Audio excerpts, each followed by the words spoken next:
الحمدللہ نحمدہ ونستعینہ ونستغفرہ ونؤمن بہ ونتوکل علیہ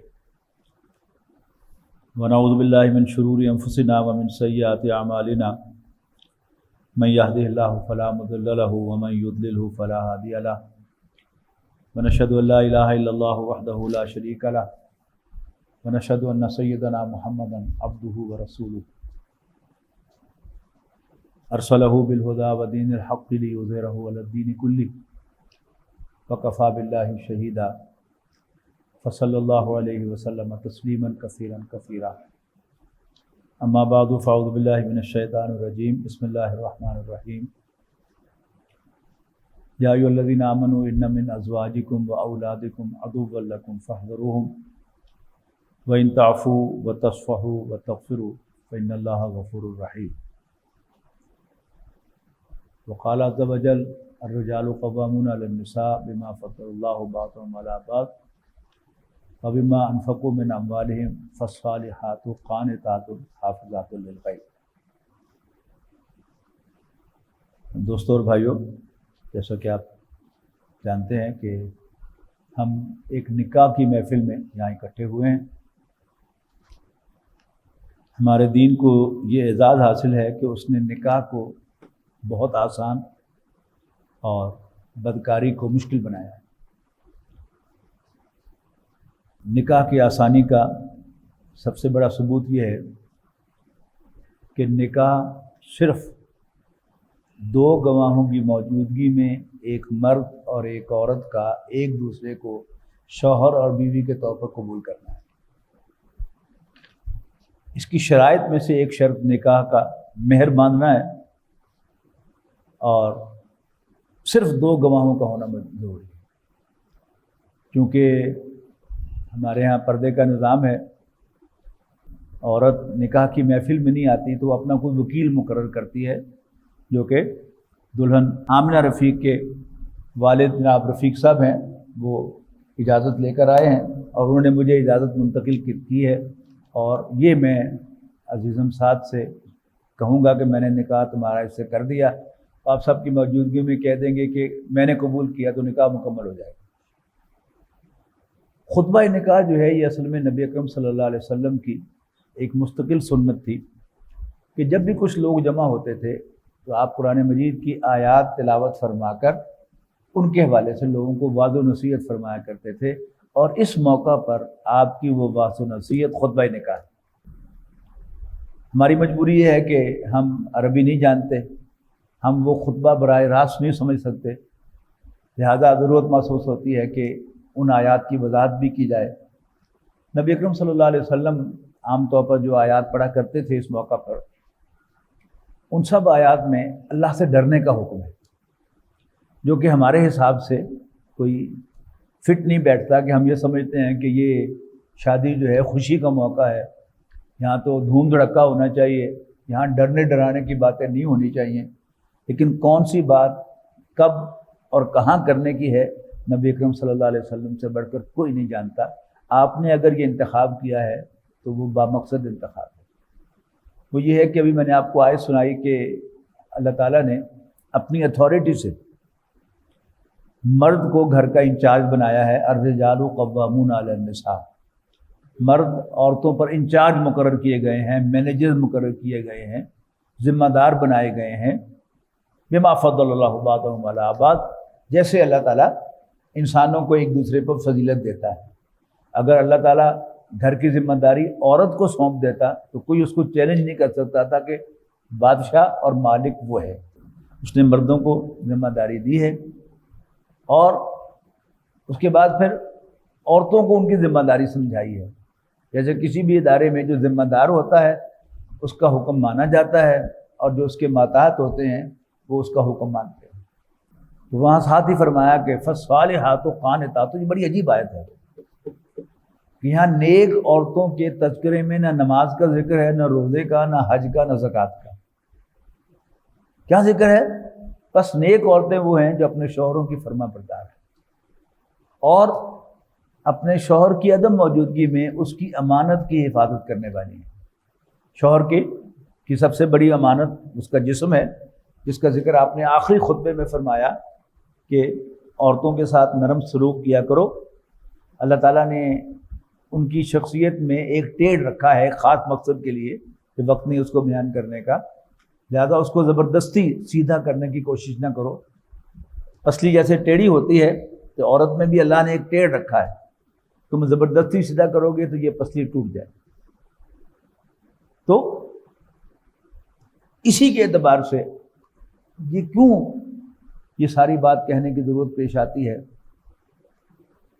نبی اکرم صلی اللہ علیہ وسلم ایک مرتبہ عید کی نماز پڑھا کر واپس آ رہے تھے. ہاں وہ بات درمیان میں رہ گئی کہ آپ نے فرمایا کہ تمہارا اپنی عورتوں پر ایک ہی حق ہے کہ وہ تمہارے بستر کے پاس کسی دوسرے مرد کو نہ جانے. کیا خوبصورت انداز ہے عفت و پاک بازی کے بیان کا. یہ جو آیت سورہ نساء کی میں نے آپ کو سنائی، وہاں دو باتوں کا ذکر کیا، شوہر کا کہنا ماننا اور ان کی عدم موجودگی میں حفاظت کرنا. پھر 28ویں پارے میں جا کر پوری ایک صورت ہے جہاں عورت کی ایک خاص امانت پر اللہ تعالیٰ بڑا غضبناک ہے، اس کی خیانت پر. وہ کیا ہے؟ عورت اپنے شوہر کا راز رکھے، اور اگر عورت اپنے شوہر کا راز نہ رکھے، اسے لیک کر دے، تو یہ اللہ تعالیٰ کی نظر میں بہت بڑا جرم ہے. باقی جو درمیان والے ہیں آپ خود ہی فل ان دی بلینکس کر لیں. یہ جو پسلی کی بات ہے، اس کا ٹیڑھ ہے، اس میں زبردستی نہ کرنا ہے، اس کو بھی نبی اکرم صلی اللہ علیہ وسلم نے سمجھایا. آپ عید کی نماز پڑھا کر واپس جا رہے تھے تو راستے میں عورتوں کے انکلوئر کے پاس سے آپ کا گزر ہوا.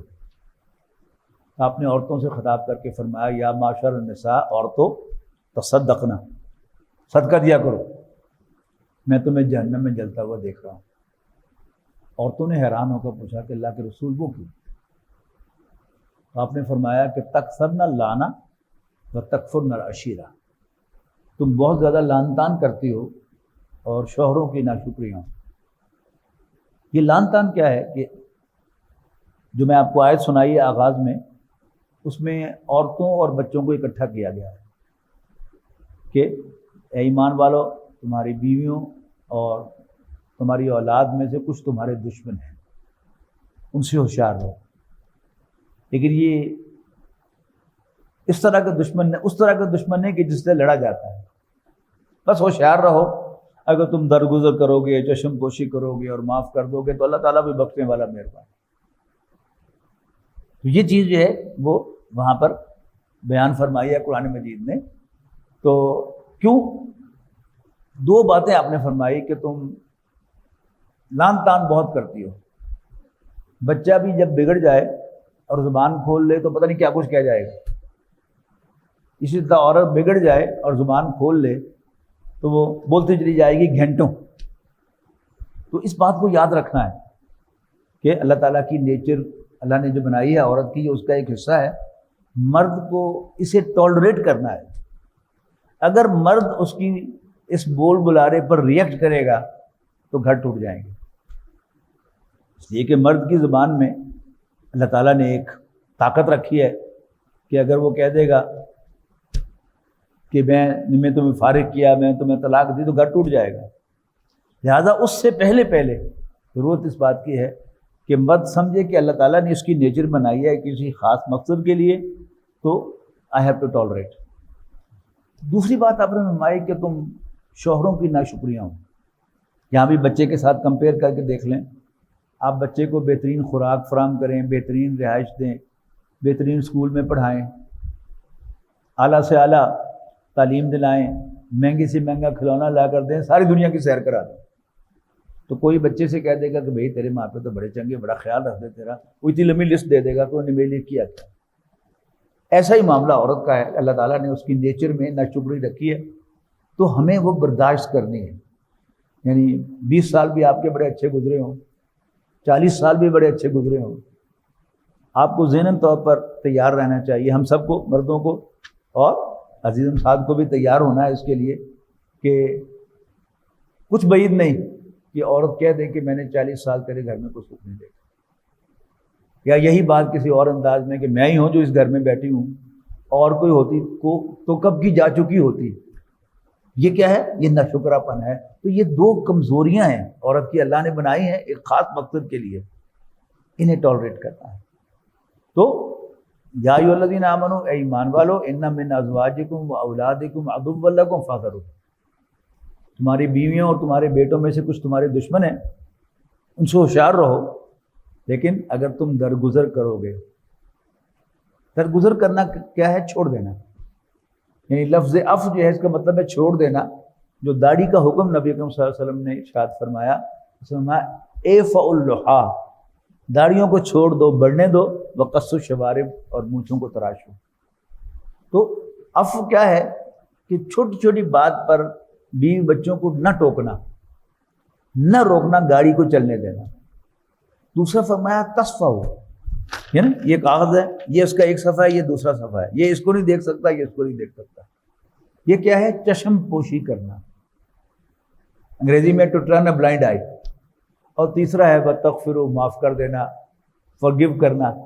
ایک ہی مفہوم کے تین الفاظ ہیں۔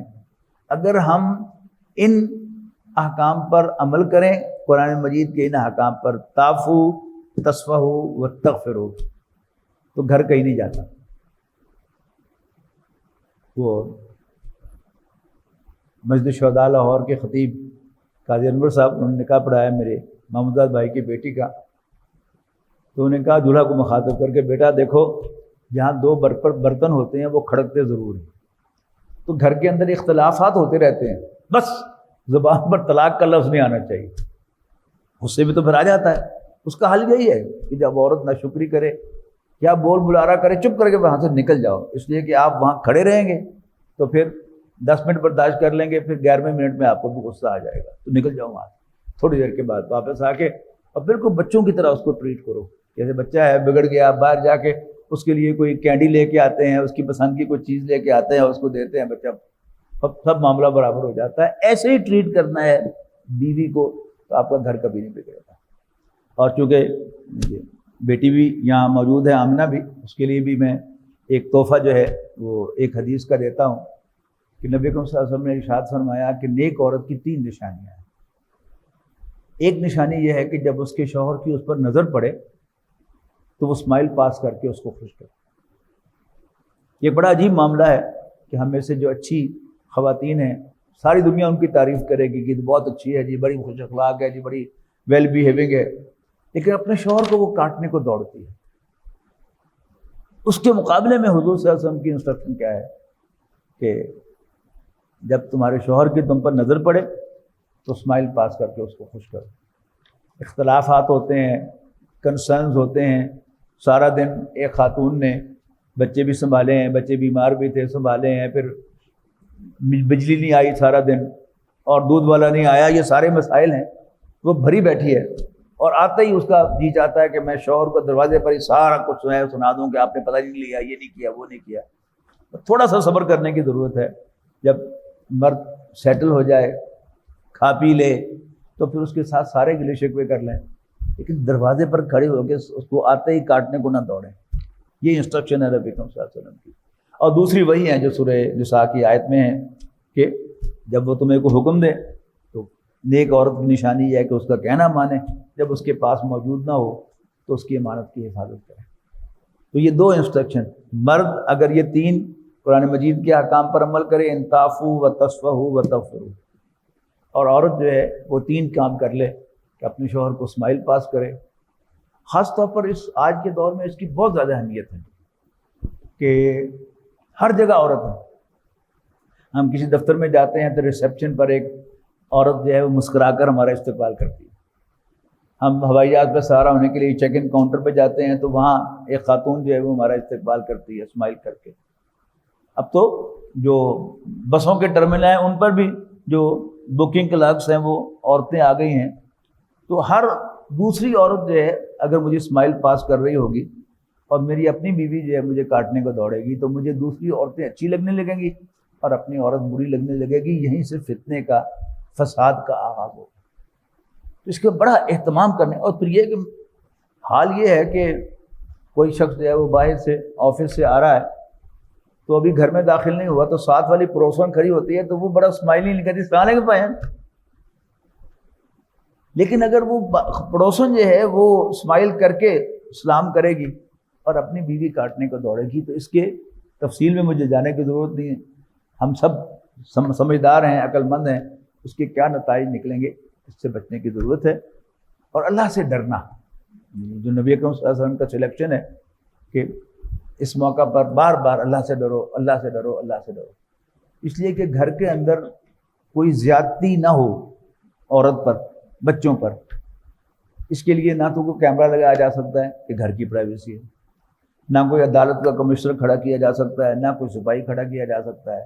صرف خوف خدا دل میں ہوگا تو انسان کسی پر زیادتی نہیں کرے گا، ان باتوں کا اہتمام کریں گے تو گھر انشاءاللہ جنت کا نقشہ پیش کرنے لگیں گے۔ ایک حدیث عام طور پر سنائی جاتی ہے اس موقع پر کہ النکاح من سنتی، نکاح کرنا میرا طریقہ ہے۔ یہ عیسائیت کے مقابلے میں اور دوسرے مذاہب کے مقابلے میں جہاں شادی کرنا بری بات سمجھی جاتی ہے، نبی اکرم صلی اللہ علیہ وسلم کا یہ میرا طریقہ ہے۔ اور جس کو دوسری حدیث کا ٹکڑا ہے کہ جس کو میرا طریقہ پسند نہ ہو اس کا مجھ سے کوئی تعلق نہیں۔ ٹھیک، بس یہ وہ بیان تھا حضور صلی اللہ علیہ وسلم کی سنت کو پورا کرنے کے لیے۔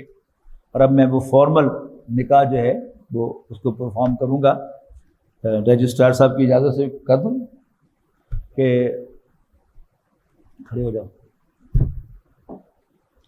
ذرا اونچی آواز میں کہنا ہے کہ کم سے کم، بلکہ زیادہ چند تو افراد ہیں سارے سن لیں، اور ماضی کے صیغے میں کہنا ہے میں نے قبول کیا، یہ نہیں کہنا میں قبول کرتا ہوں، یہ انڈیفینٹ تو ابھی کرتا ہوں، شام کو کرتا ہوں، تو پاسٹ ٹینس میں کہنا ہے میں نے قبول کیا۔